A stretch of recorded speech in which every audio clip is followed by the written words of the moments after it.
আসসালামু আলাইকুম রহমতুল্লাহি ওয়া বারাকাতুহু। আলহামদুলিল্লাহ ওয়াসসালাতু ওয়াসসালামু আলা রাসূলিল্লাহ আম্মা বা'দ। প্রিয় মুসলিম ভাই ও বোনেরা, বেশ কিছু প্রশ্ন এসেছে। তার মাঝে একটি প্রশ্ন হলো, টেবিল, বালিশ বা অন্য কোনো উঁচু স্থানে সিজদা করা কি নিষিদ্ধ? একটি মনে করি প্রশ্নটি অত্যন্ত গুরুত্বপূর্ণ। এটি অনেকে জিজ্ঞাসাও করে থাকেন। আজকে আমরা একটু ক্লিয়ার বলতে চাই। প্রশ্নটি হচ্ছে, মানুষ অনেক সময় অসুস্থ থাকে, এটাই থাকবে স্বাভাবিক। তো অসুস্থ হলে মানুষ কী করে, সামনে একটা টেবিল রেখে সেই টেবিলে সেজদা দেয়, কপালটা সেই টেবিলে ঠেকায়, অথবা বিছানায় বসে আছে, সালাতের সময় সামনে বালিশ রেখে উঁচু করে সেখানে সেজদা দেয়। তো এমনটি বৈধ কি না? জবাব, আমরা বলবো না, এটি বৈধ নয়। সেজদার কিছু বৈশিষ্ট্য রয়েছে। সে বৈশিষ্ট্যগুলির মাঝে প্রথম হলো 7 অঙ্গের উপর সেজদা দিতে হয়। নাক সহ কপাল, 2 হাত, 2 হাঁটু এবং 2 পায়ের আঙ্গুলের অগ্রভাগ, এই 7টি অঙ্গের উপরে সেজদা দিতে হয়। যদি কোনো মানুষ অসুস্থ হয়, যার পক্ষে সম্ভব নয় এটা, তিনি তার সামর্থ্য অনুযায়ী সেজদা দেবেন।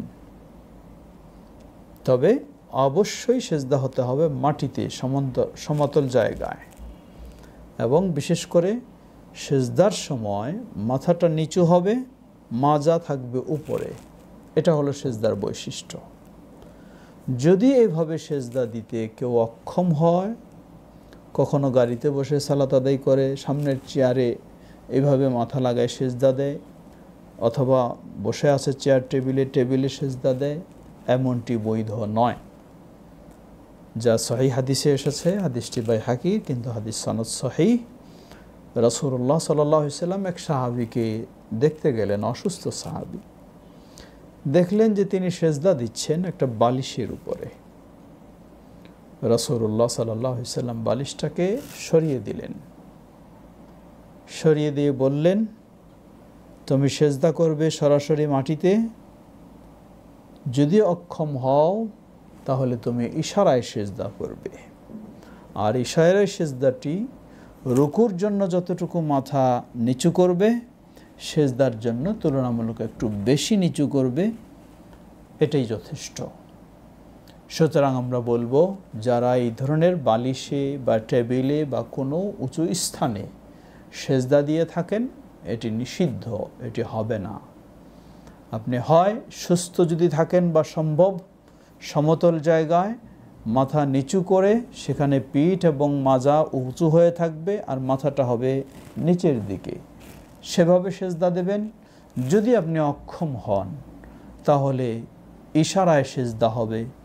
তা হচ্ছে, উদাহরণস্বরূপ, আমি এইভাবে বসে রয়েছি, আপনি সালাতের রুকুর জন্য তাকবীর দিয়ে রুকুতে যাবেন, মাথাটা যতটুকু নিচু করবেন, আবার রুকু থেকে উঠে আবার তাকবীর দিয়ে আপনি সেজদার জন্য যাবেন, রুকুর চেয়ে একটু বেশি মাথাটা নিচু করবেন এবং সেখানে দোয়া পড়বেন।